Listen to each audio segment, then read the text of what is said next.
by the sound of violence. Look, it's a hard thing to talk about as a fighter because we're so happy to be at the level of the UFC. You know, it's the apex of our sport.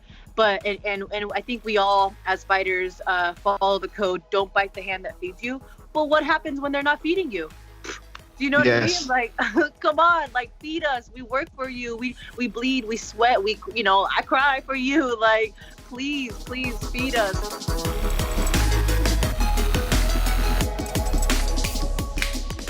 What up, everybody, and welcome back to yet another Sound of Violence podcast. We are an MMA podcast to let you know the MMA podcast you should catch, skip, and can't miss each week, as well as we try and check out a new show. I am Pulver, still hanging in here. I'm still alive. Give it a couple weeks. We'll find out if that holds up. But and my co-host is still surviving as well, which is good news. How's it going, Chris Madaffer? Alive and just breathing, as some might call it. That's right. Yeah, not too bad. Could be worse. Could be completely out of work. I'm just super reduced hours. So instead of like 30 hours a week, like my usual shifts where it's now, it's 12. But yeah, everybody I know is fucking definitely hurting. Luckily, I filed for unemployment today too. So yeah. Just about everybody I know is in the same case. I'm lucky because I'm in the medical industry on the money side, which if there's anybody that is still working all of the hours right now, it's the money side of the medical industry. But yeah, it's definitely been hectic. And as you guys can tell if you're watching the YouTube version, since I rarely left the house before this since I work from home, but doubling down on not leaving the house. So I'm rocking the worst mustache right now. I just decided I was going to do some weird shit with my facial hair. And also I decided having a beard during a pandemic, probably not the best way to handle cleanliness, you know.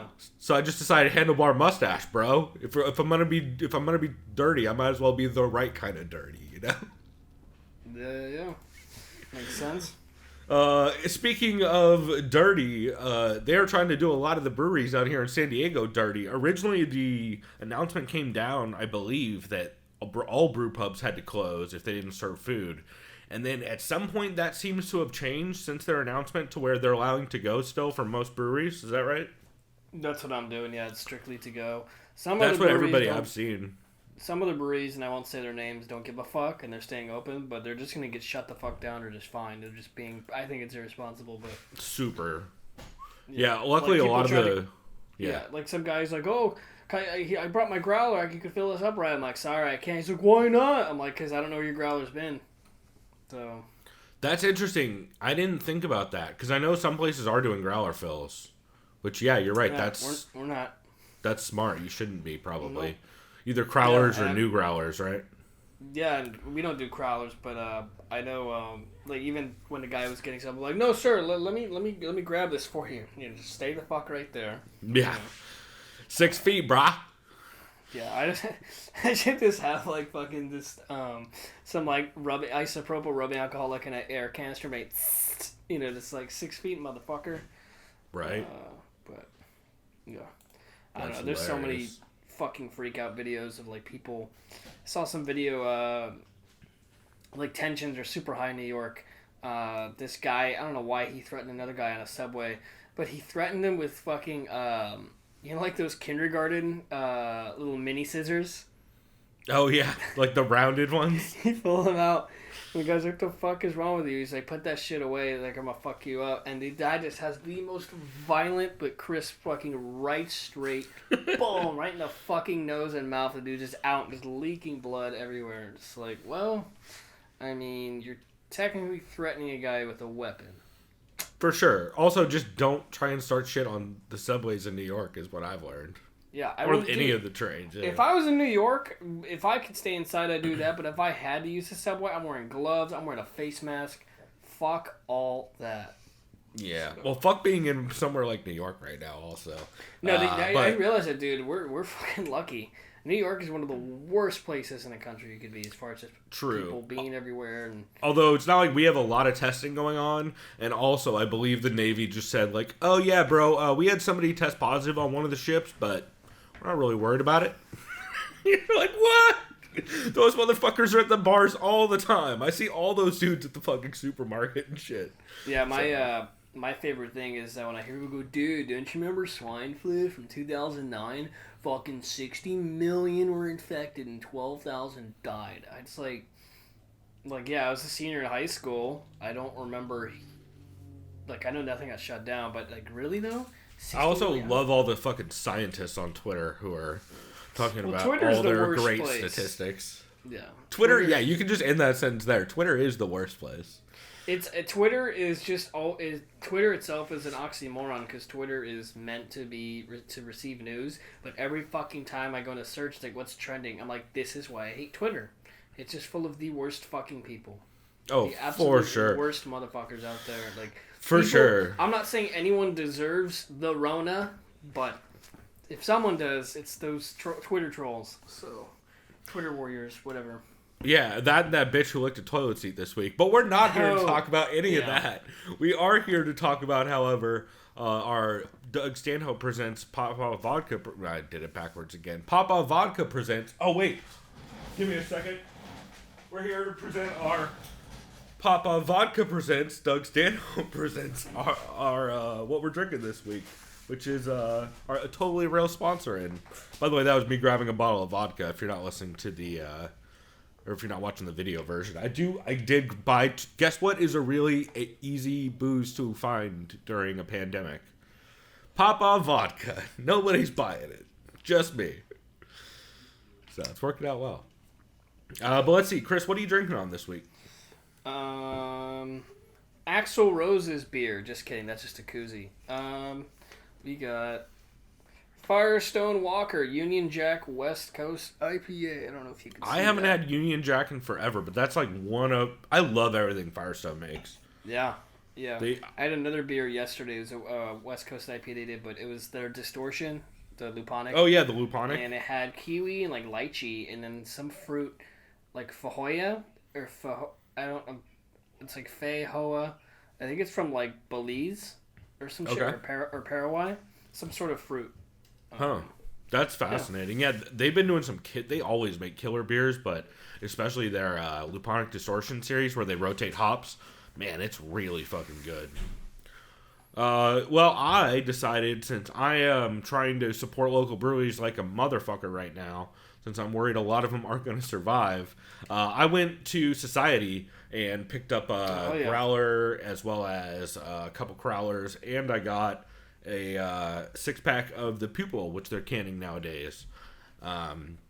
Just because I want Society to keep existing. So I went and supported them. Next on my list is Burning Beard out here in Santee, and then after El Cajon, technically, I guess. And then after that, I'm definitely going to be getting stuff from New English if they're still open. Because I'm trying to support breweries I like, because I'm worried about them. Yeah. I'm the luckiest person in the world, technically, is because I'm never going to not have beer at home. So True. Perks of working in a brewery.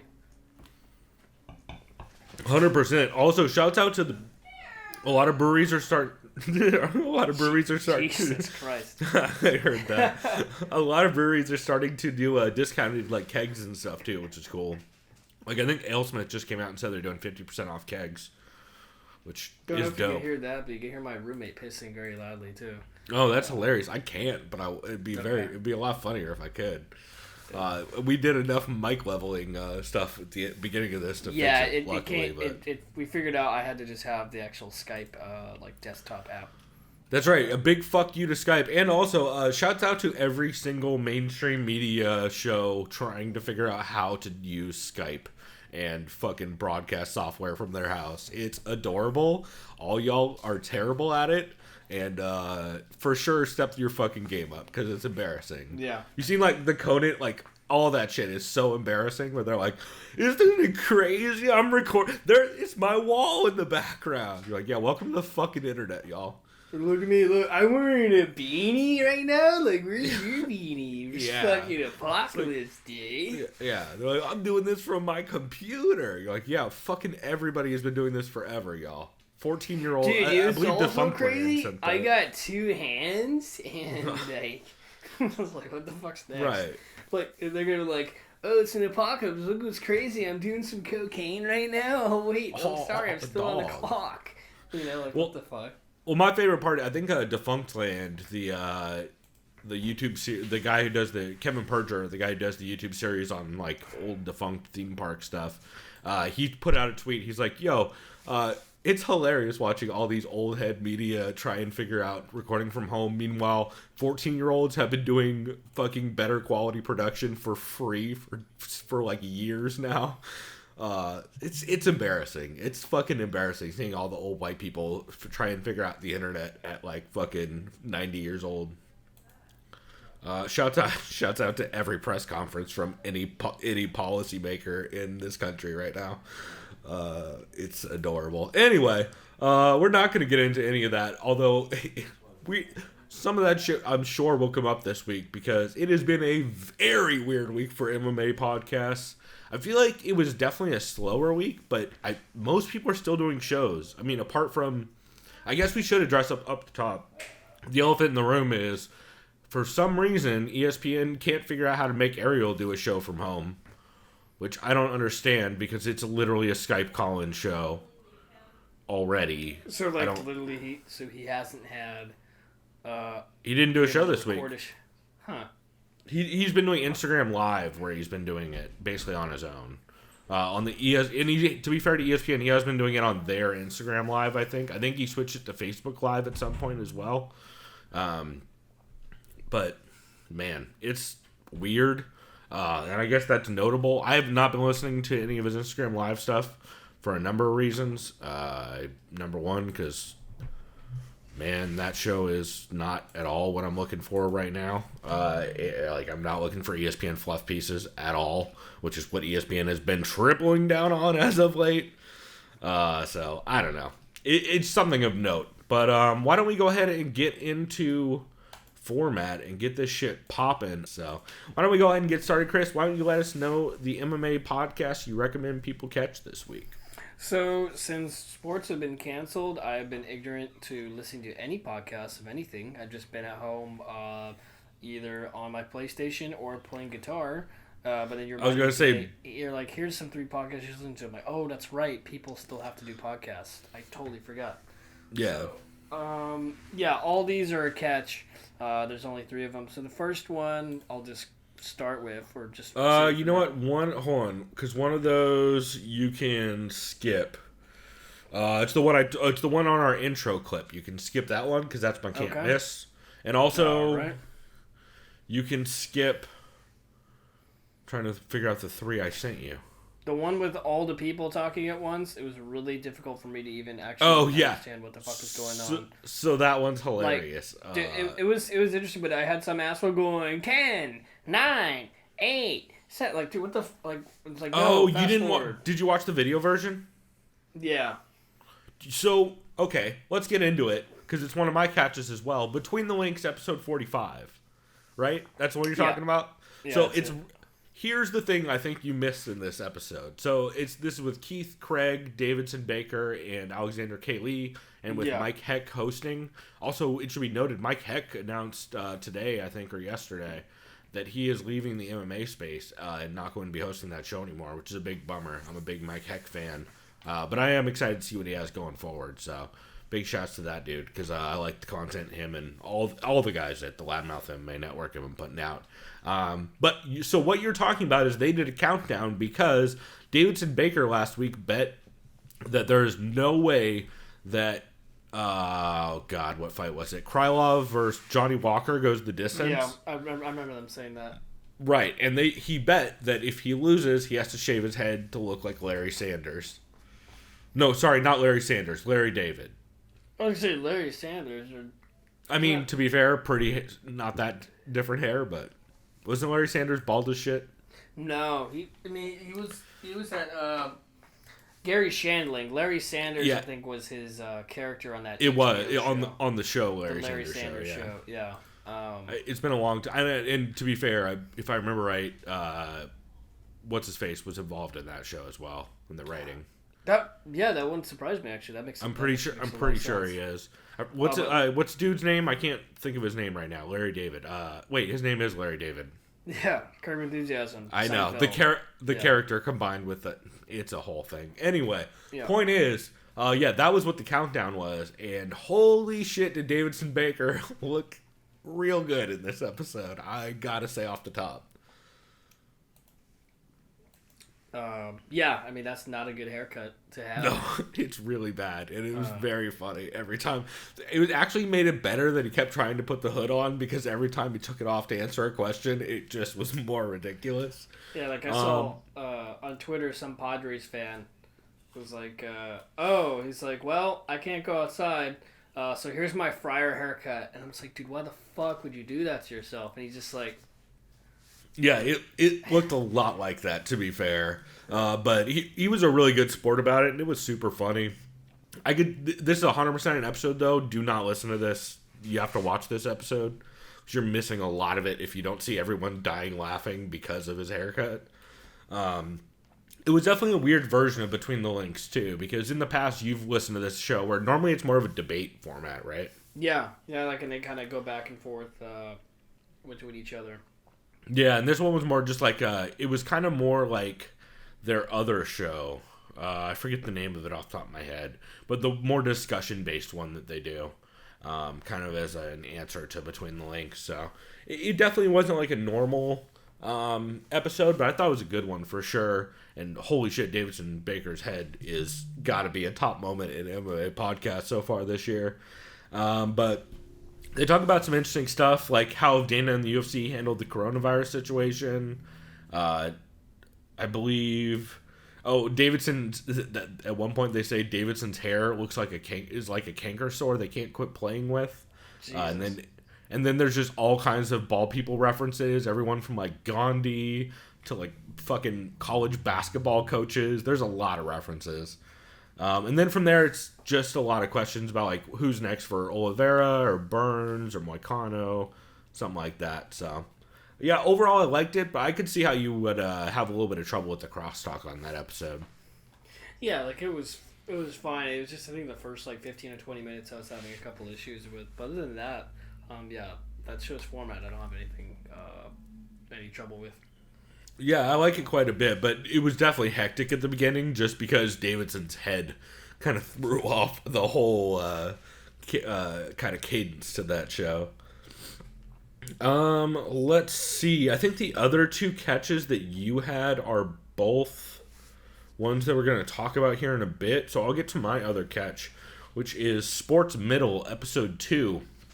If I told you Danielle Riendeau, who is originally from Waypoint Games, and I'm a big fan of, trains BJJ out in New York, is a big video game head, and she recently joined Fan Bite Media, and I believe last week we talked about her Fan Fight podcast that she does with, I know Hulk is in the name, I can't remember her name off the top of my head right now, but essentially, if I was to tell you Danielle Riendeau, whom I'm a giant fan of, also did a podcast that had Fernanda Proches on as a guest, you gotta imagine that's an immediate catch for me, right? Oh yeah. And this was a great episode. So Sports Middle, I believe I briefly touched on it last week, but this is Fanbite Media's kind of overall sports show that they're doing. It's hosted by John Warren, Danielle Riendeau, Dylan Skiffington, and Nikki Grayson, and they've all kind of come from different sports backgrounds. I believe I touched on it briefly last week, but it was cool hearing Fernanda on to go back and forth with Danielle, because they are two of voices who, especially as MMA fans, they are very, very willing to have super unpopular opinions for like all the Just Bleed dudes in the audience.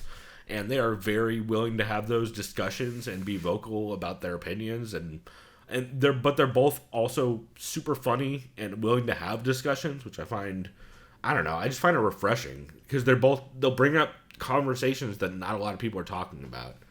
And so hearing Fernanda on with Danielle was really, really cool. And they talk about all kinds of stuff. They joke about what most sports channels are going to do for the next couple weeks with all those 4 white dudes debating shows. Because, what the fuck are they going to talk about? Around the Horn. Yeah. Around the Horn. You can literally YouTube. pick almost any. Yeah, you can pick almost any ESPN show, and it's like you guys have 2 weeks of content, and then you're fucked. I guess outside of they're running out of ideas too. Like it said, it was like highly questionable with Dan Le Batard or whatever. I fucking hate Dan Le Batard. Yeah, the idiot. Yeah, he's the worst. His dad's funny, but that's the point of the show. But they're like saying which MMA which ESPN personality, or I don't know if they call it that, but same thing, right? Would you? Well, you can't call them journalists, so. There's only a couple that technically qualify as that. Yeah, none of them cover MMA. Yeah, my point is, they said which one would you want to be quarantined with, and of course it's like all the fucking thirsty answers and shit for like every chick from something, but it was like some chick from around the Horn. It's just like, I mean, sure, I'll take that answer too, right? But I remember some of the answers were like, oh, Stephen A. It's like, why would you do that to yourself? Oh, God. That's like being like, yo, I want to hang out with Skip Bayless for the next 2 months.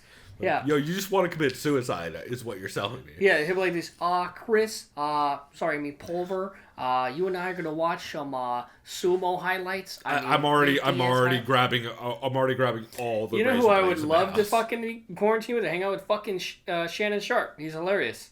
Shannon Sharp would be cool. I think the right answer, if you're going to pick an MMA personality, it's DC.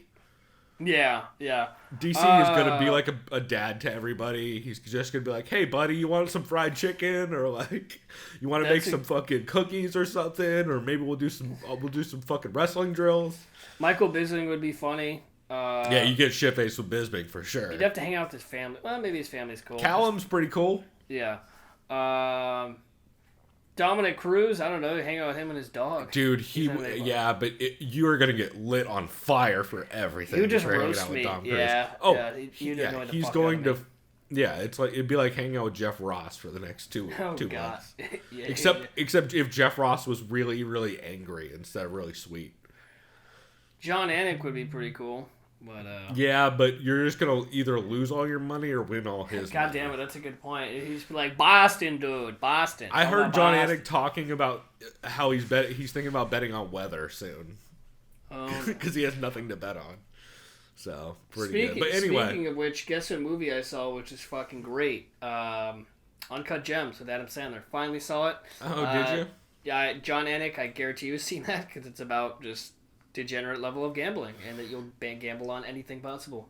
And isn't it about Jacob the Jeweler too, or is that a different movie? I don't know. It could be loosely inspired. It's a fictional story though. Oh no! You know what? Maybe it's the Jeweler. I don't remember. Because Jacob the Jeweler is you guys would know him from Def Jam New York as the jeweler, the guy who you can buy necklaces and chains off of in the game Def Jam Fight for New York. Oh yeah, I remember that fucking guy. Yeah, yeah. He recently went to jail. So there was a documentary about him for a while that I thought was like somewhat about that, but I might be mixing stuff up. I wish I had that game. Oh man, because I just did a couch co-op night with like me, my brother Trevor, and Blake. We were playing Gang Beasts. Oh, dude, yeah, I saw some of that because Kyle's Instagram, and Gang Beasts is hilarious. That was fun, and then we played Fusion Frenzy. Yeah, another was solid one. Yeah.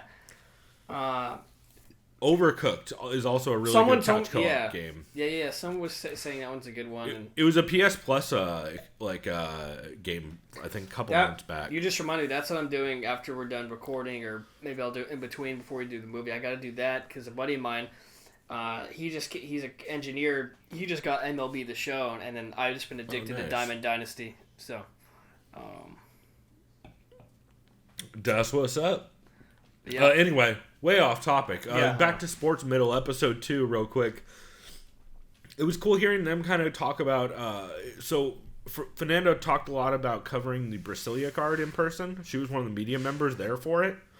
So she talks how weird it was being like slowly throughout the week realizing how fucked up it's going to actually be to cover that card. And they were actually off-site at the hotel. And so after fighters would fight, they would bring them back to the hotel one at a time to talk to media. And so it was a very weird series of events. And it was cool hearing her kind of walk through the process of how that changed throughout the week and how it actually felt to cover. They get into how the UFC is just basically in denial about how everything's going down and how concerning that shit is. Yeah, Dana's looking like a smart person. Oh my god, that fucking Momo. All you MMA pussies, you critics. That's right. Also, I will, if anybody wants to put a line out there for Dana White making 249 happen, I will absolutely bet against Dana White right now. It's the easiest bet of all time. 249 is not happening the date he says it is. That's fucking... It's farcical. But yeah, anyway, unless they do it like on an oil rig or some shit. Can't do it on an oil rig because you need full medical... You need a full medical team with like hospital supplies. Yeah, that's right. So you would have to essentially have one of those like nurse or like medical ships that the army uses to be docked beside the regular ship you're hosting it on. Oh man. And at that point, what are we doing? Like, you can't be transferring fighters who are fucked up between ships in the middle of the ocean. Yeah. It's terrible. It's not at all feasible. But you know, it'll probably happen. Yeah, in the desert, thanks to fucking sheiks who don't care about anybody. Oh no, they're gonna. If it does happen, it's gonna. That's the rumor. It's Abu Dhabi. Yeah, that's exactly. So. But even then, unless they're like illegally flying people out of the country, I don't see how we make that happen. But okay. Let's see some other stuff that. Yeah, sorry. I was gonna say you gotta just get that one of those big fucking like prisoner transport planes like from Con Air. Oh, I was gonna say. But then again, you can't have all those people together though, so then you're fucked either way. Unless you have them each in like individually contained. Just have them be like Steve Buscemi, Garland Green, have like the mask and the fucking thing. Every single fighter just like sitting there all awkward and shit. Oh man. Boy. Yeah. But you know what? We should actually. I've solved it, Chris. It's not that Michael Bay movie, that's not Michael Bay. What's that motherfucker's name? The dude who did, also did another great movie. The best Michael Bay movie ever is The Rock. I will fucking die on that hill. Is that a Michael Bay movie? I thought that was what's his face. That's a Michael Bay film. Okay, well that was going to be my reference. Is of course they should fight on Alcatraz. Duh. Yeah. 100%. Hey, if you want to actually have this fight, it should happen in Alcatraz. Oh, my favorite scene for that movie is Nicolas Cage steals a Lamborghini as the fucking little like rail car, whatever you call it, little trolley car. It fucking everything. You know, everything spontaneously combusts and blows up in a Michael Bay movie. It literally goes to a complete stop, barely touches a motorcycle. It's like blah, it just blows up. Yep. And I remember he trashes a car, and this dude is like, dude.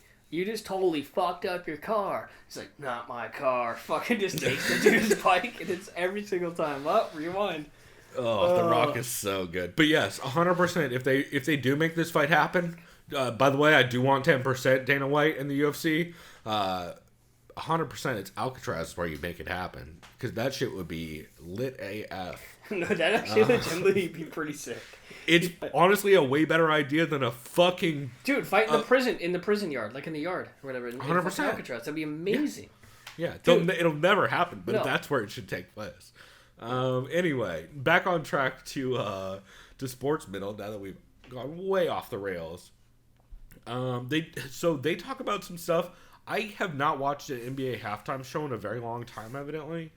Because they talk about some of the insane shit that happens at NBA halftime shows, like baby races and fucking like all the weird shit you see in the actual arena that like they don't televise, like when they cut to break and they're like fucking t-shirt cannons and like cheerleaders keep like flipping bowls and like weird shit that doesn't make any sense. So you're telling me they have actual babies crawling, racing each other? Yeah.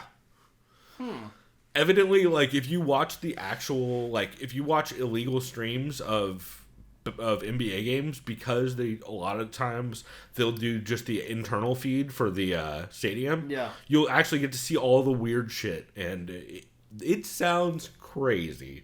So that was pretty cool to hear about. Just don't call them illegal streams, you just call them streams, because that's what they are. Well, to be fair, fucking...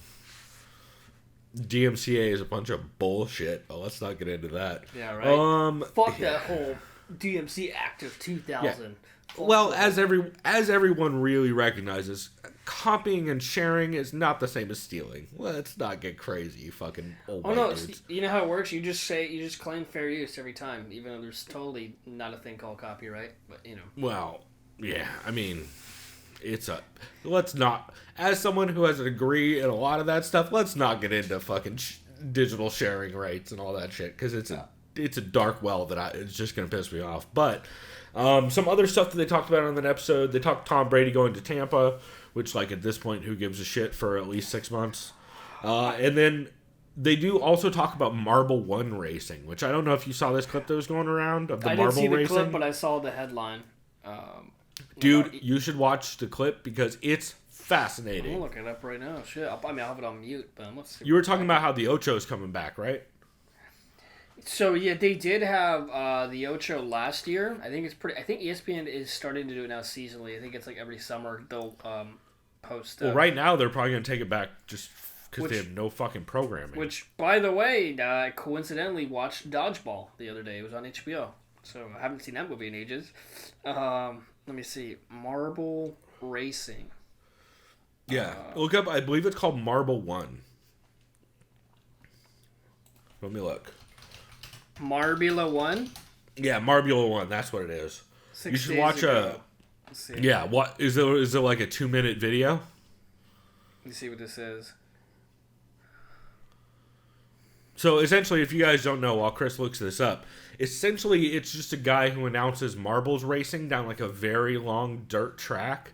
And there was a clip that was going around that was like a 2-minute clip, and that shit is mesmerizing. Actually, I think Fernando called it exactly that on this episode, but it's one of those things where, like, you don't give a shit, and then all of a sudden this blue marble starts to take the lead pretty clearly, and then it falls behind and slowly catches back up, and by the end of it, you're like, fucking go blue marble! It's pretty great. It's a weird thing that I actually kind of want to look into. Okay. Here's one. Marble Rally 2019. It shows a dirt road or dirt track. Yeah, that's probably it. Is it a whole bunch of marbles going down this really long dirt thing? Oh my god, this looks fucking hilarious. Dude, it actually is kind of fascinating, right? Dude, this is pretty tight. Yeah, right? Like, there's no reason why it should be good. Dude, that camera works good. It's almost like, oh, aerial footage here. Also, if you listen to the commentator, each of the marbles actually have names. Yeah, it showed a lineup, dude. I'm gonna have to watch this and get super fucking baked later. This looks amazing. It's 100% the best sport to smoke weed and watch outside of, like, I don't know, fucking... Yeah, someone's like, duct tape has incredible finishing speed. That's instinct. You can't train that. 100%. But, yeah, it was really funny, so I definitely enjoyed that one. Wow. What a choke by White Widow. Of course that's it. Yeah. No, it's a lot of that, for sure. Yeah, I'm 100% watching this later. This sounds amazing. Yeah, you should. That seems like the kind of shit you should definitely smoke some weed with Blake and or your brother and check that out, because that is fucking primo sports content right there. There's nothing on. And I think actually it might be today that they're doing the Ocho stuff on ESPN. I think marble racing is part of that. ESPN needs to hire I can't remember the one actor's name, but they need to get Jason Bateman and just pay them money to do the commentating for the sports. There you go. Because they were in Dodgeball and they were right the Ocho. That'd be hilarious. Yeah, man. But overall, really good episode of Sports Middle. And honestly, anytime you get Fernando Proches and Danielle Riendeau on a podcast, I'm listening to it. I don't care what it's about. It could be about how. It could be about literally anything. I could hear him talk about Topo Chico for fucking 4 hours, and I'd be like, that's a really interesting discussion about Topo Chico. So fucking, I'm into it, man. Let's see. So Mike I actually don't have a skip this week.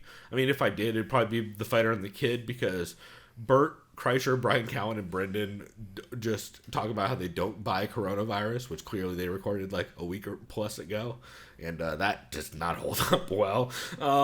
But if we're my Can't Miss episode, I believe you listened to as well, which is the A-Side live chat from March 18th, which was also our intro. And holy shit, is this a crazy episode, right? Yeah, or as the YouTubers would call it, the Seaside live chat. Oh, Jesus fucking Christ. Yeah. I saw comments like, who the fuck are these? I've never heard of these fighters. This is not A-side.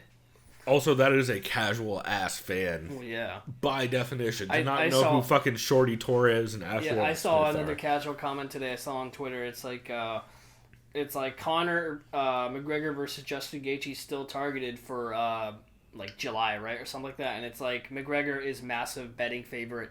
And then someone said, what they say? They said Conor round 1 KO, which technically isn't like a bad call, but it's the only call if you're gonna pick Conor. Yeah, but the guy's like easy. It's like Justin has nothing. Like that's what the guy said. It's just like can't say nothing. Like come on.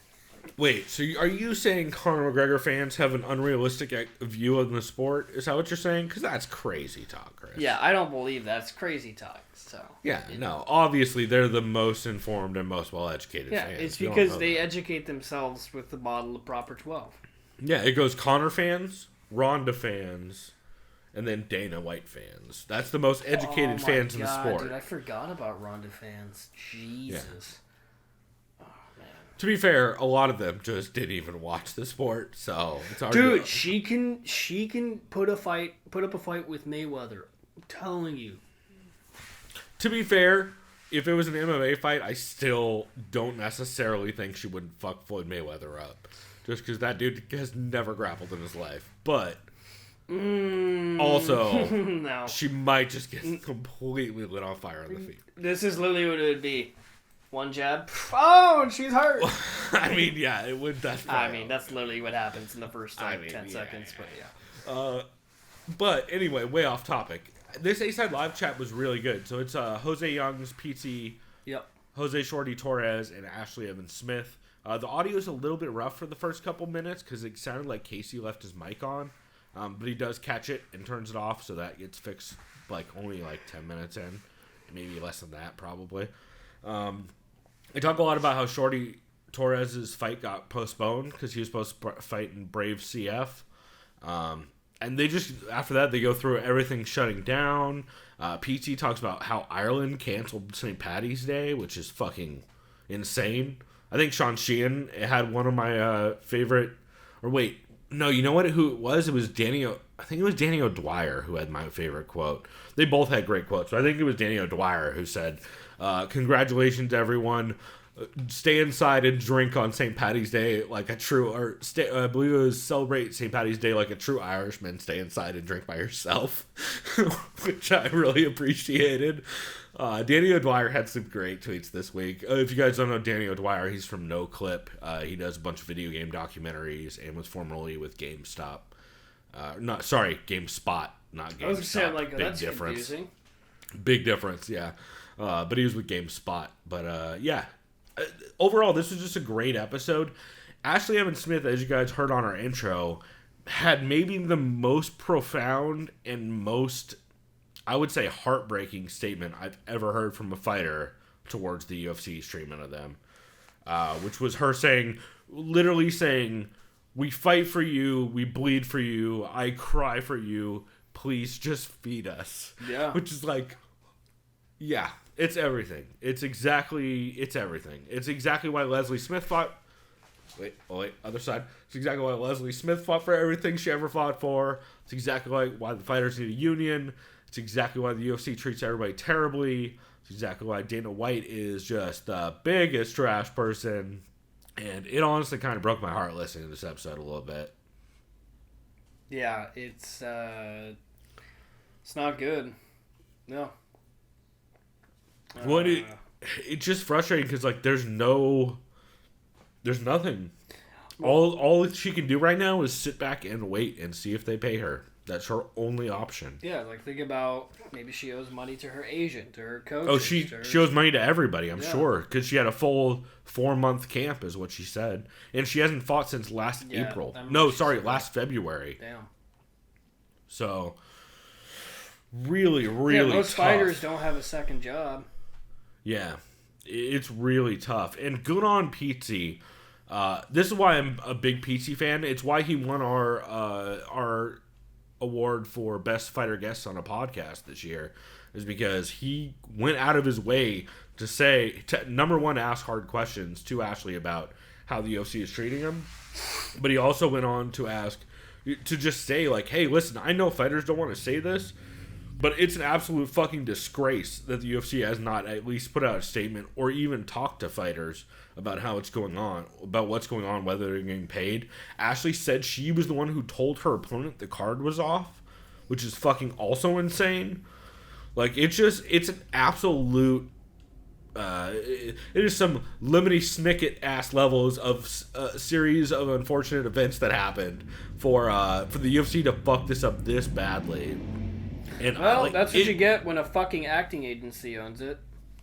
An acting agency and dude whose quote was literally, well, I talked to the president and everything's good, bro.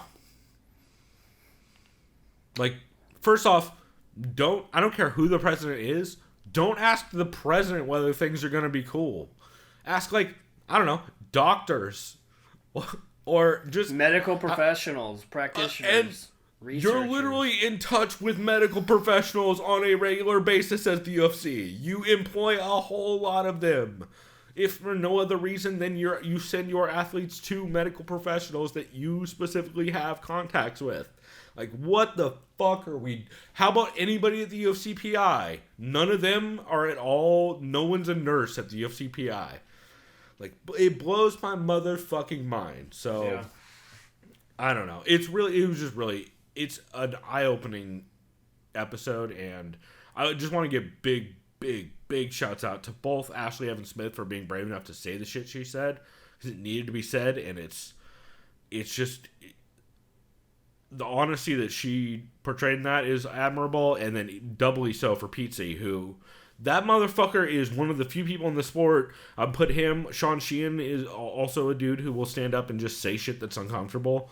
Luke Thomas has tripled down on this. Trent Reinsmith is another dude who stands out as being one of these guys.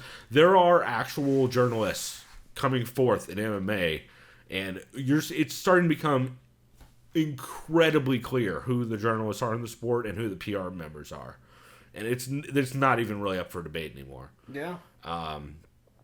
And so I just find it very interesting, and I want to give big shouts out to that entire show for just doing what they're doing, especially for being with MMA Fighting, who in the past has kind of had a fucking pretty friendly relationship with the UFC in general. And so I want to give big shouts out to that, because I think it's probably the most important thing you could listen to this week is that episode.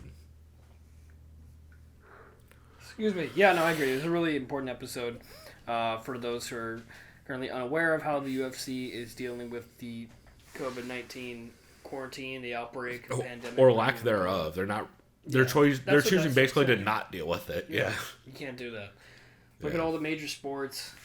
And even non-major sports too that are dealing with it. I imagine the Professional Bowling Association is probably at least having common sense. I'm not knocking PBA. I don't know how they run their things, but I'm just putting an example as far as like a very small scale association in comparison. You know what I'm trying to say? Yeah. Well, I think the only three. I believe the PBR, which is Professional Bull Professional Bull Riding, is still happening, which also owned by Endeavor, which is notable. And then the other thing that's still happening is, of course, Vinnie Mac got to get his money in. He's ready to kill all the pro wrestlers if it makes them money. So they're still putting on shows in empty arenas. He says WrestleMania is still going to happen in a fucking warehouse in Connecticut or whatever the fuck. So he's definitely, that whole roster is gonna kick the bucket this year, I'm guessing. But yeah, it's a bad sign when it's just you and fucking... How's boxing treating it? It depends. Most of them have shut shit down because most of them they are probably the most likely to be able to put on shows.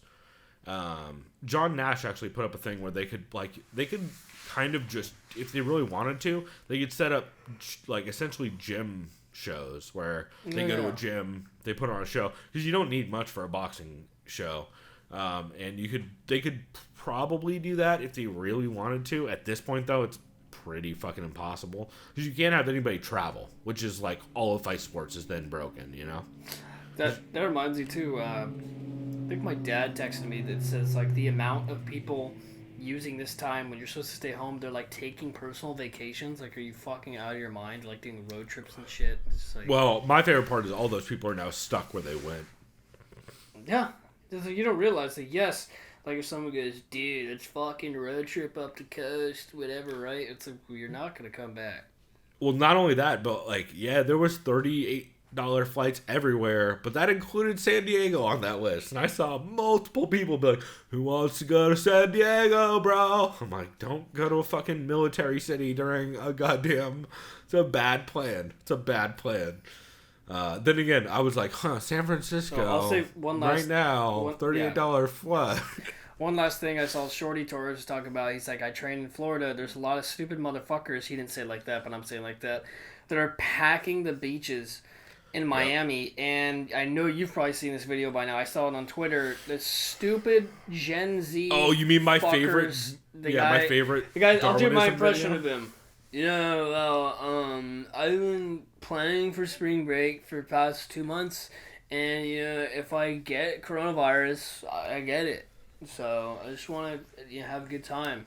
And then the other chick, well, I just turned 21, just trying to get drunk. I was just like, oh no. I'm just hoping most of them take out their own gene pool. Yeah.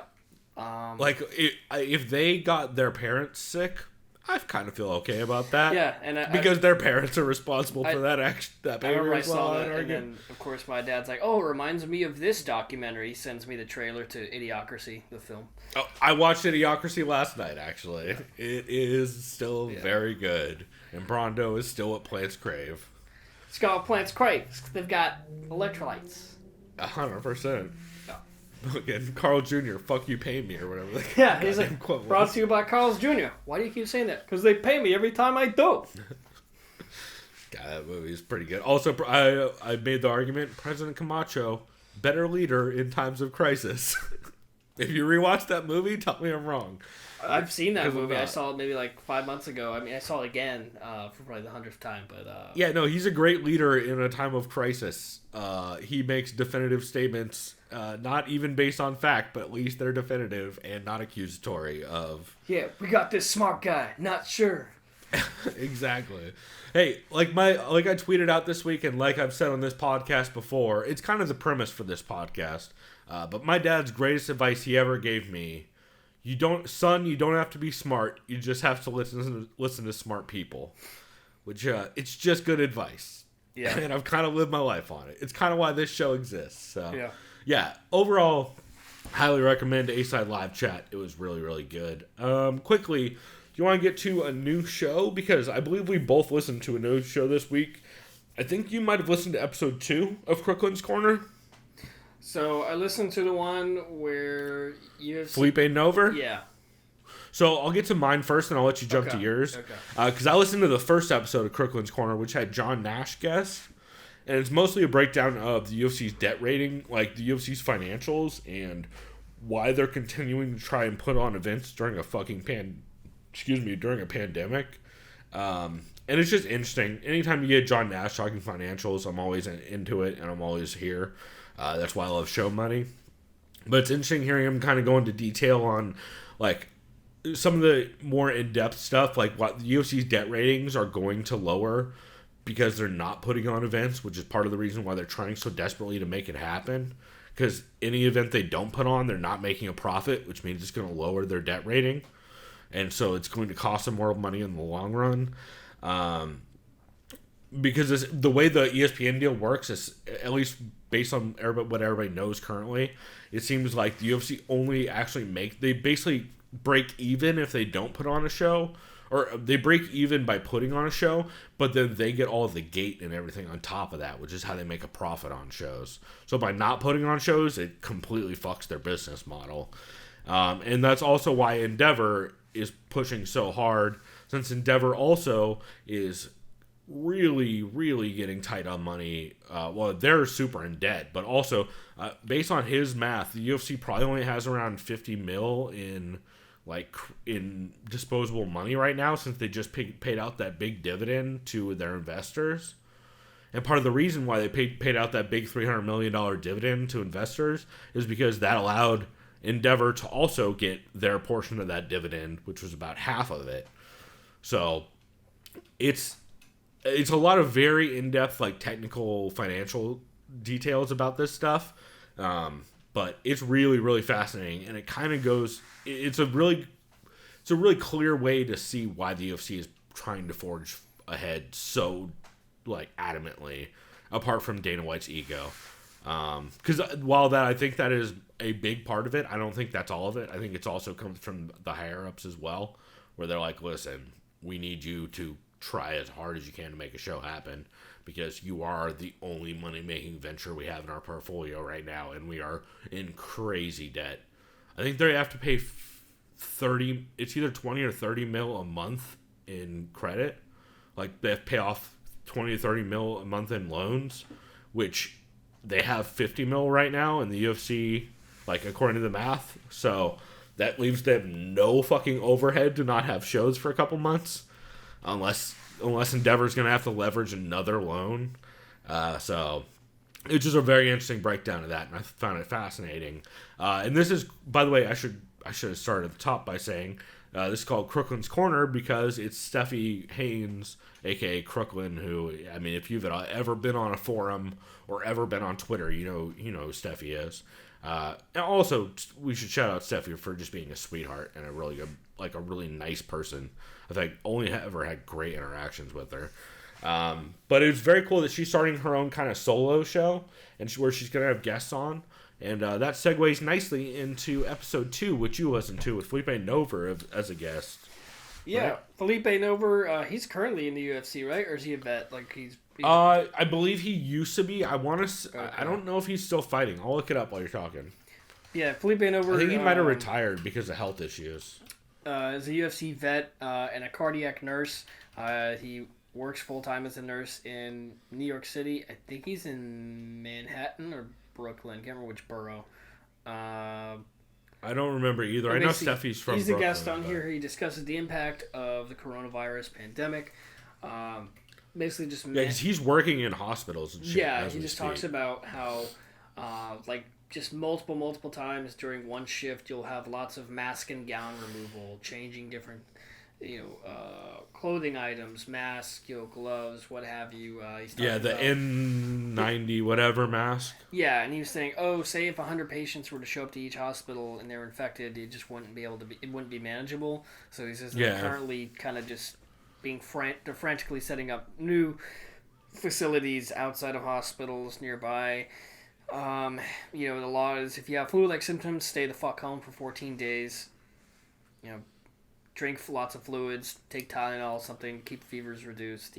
Don't continue to touch your face, your mouth, nose, eyes, anything like that. Wash your fucking hands. But he says in a city like New York, it's been really difficult for the community. A lot of people fucking freaking out. He says he deals with a ton of myths that people keep. My favorite is all the morons. My favorite's all the morons who are like, bro, if you go in the sauna, you're good, dog. Sauna's over 160 degrees, you're good, dog. Yeah, you just flush it out, dude. You just sweat out the virus. Yeah, that's how viruses work. They hate warm, humid conditions. Especially respiratory viruses. They hate warm and humid conditions. Dude, everyone already has the virus. It's currently in your throat. You gotta drink water to push it down to your stomach so the stomach acid will burn it. That was the dumbest That's a good one. I've ever heard. It's like we're already all infected, dude. Another one I saw... Also, my favorite is that stomach acid helps kill any kind of virus ever. Another one... No one would ever get a virus if they drank water. Another one I think... Yeah, right. I think another one I heard was...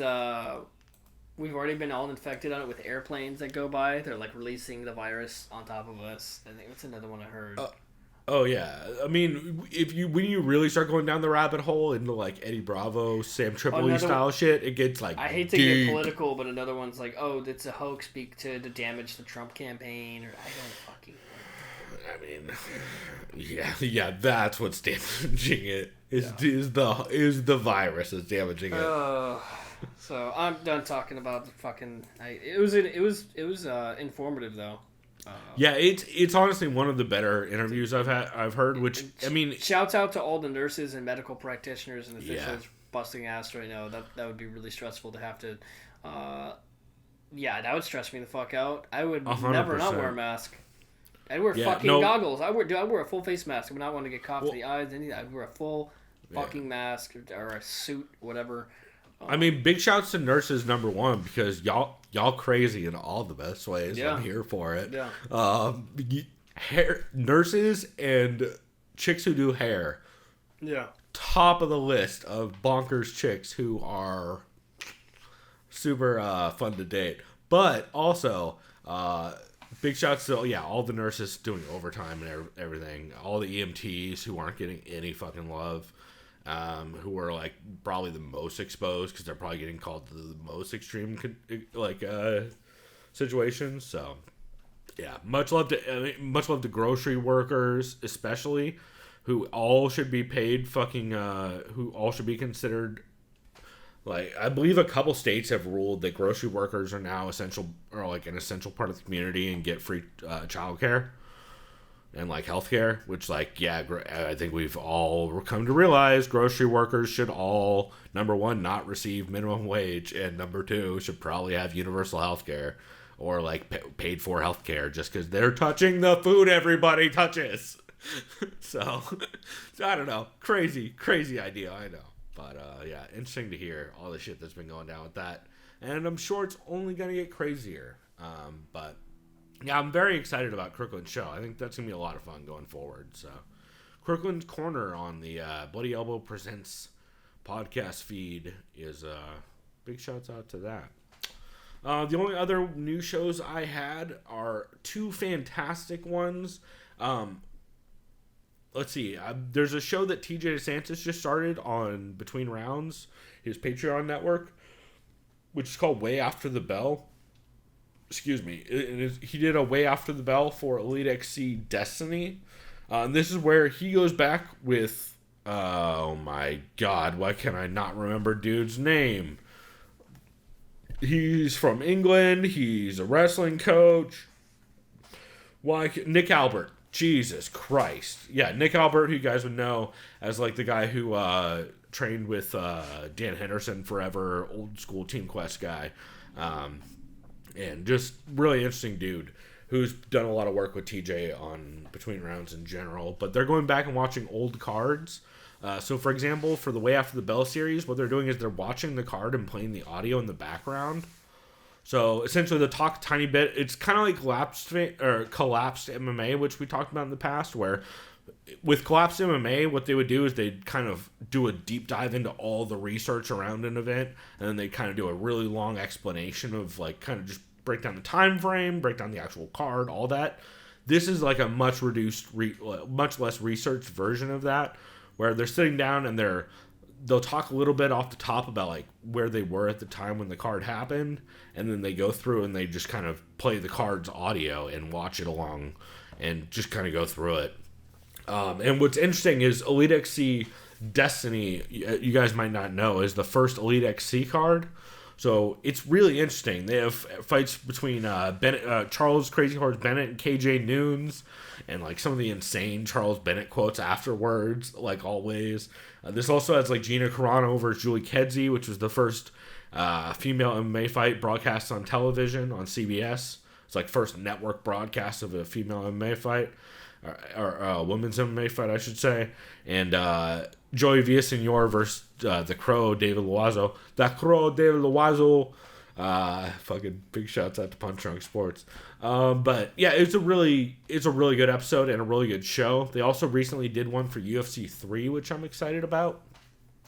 And I believe they're taking submissions for which shows they should cover going down the road. So I'm really high on it, and I'm excited to see it going forward because it's cool hearing them not only talk about the time frame, but Nick Albert's a guy who still is a coach and trains fighters to this day and was around for a lot of this stuff. So they know everybody in the crowd, they know everybody in the ring, they saw these fights when they happened. It's pretty fascinating. So it's cool to hear him talk about that. And then my last new show that I listened to is I believe this is technically Protect Your Neck, episode 175, but it is Dan Tom's MMA live chat, episode 1.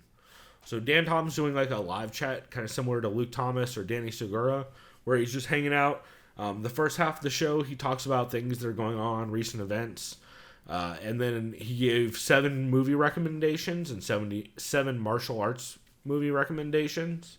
And then the last half of the show is just kind of like a Q&A. And just really good. I had a great time with it. I thought it was a lot of fun. I sat in for the first one. Actually, you guys can hear some of the questions I asked if you listen to it. Other than that, Chris, is there anything else you wanted to shout out that you listened to this week? Say like any well-rounded shows that are not MMA related, or TV shows or video games, or anything people should check out? So yeah, shout out, congratulations by Chris D'Elia. His coronavirus special was pretty fucking good. God damn it, just the bit he has with Italy is fucking amazing. So I think he talks. His Instagram and Twitter has been hilarious. Yeah, I think he talks. I don't think, because his parents are Italian. They're both Italian, but I think it was his grandparents that were from Italy. So I think he was like saying, "Oh, if my grandparents were still alive, this is literally like what."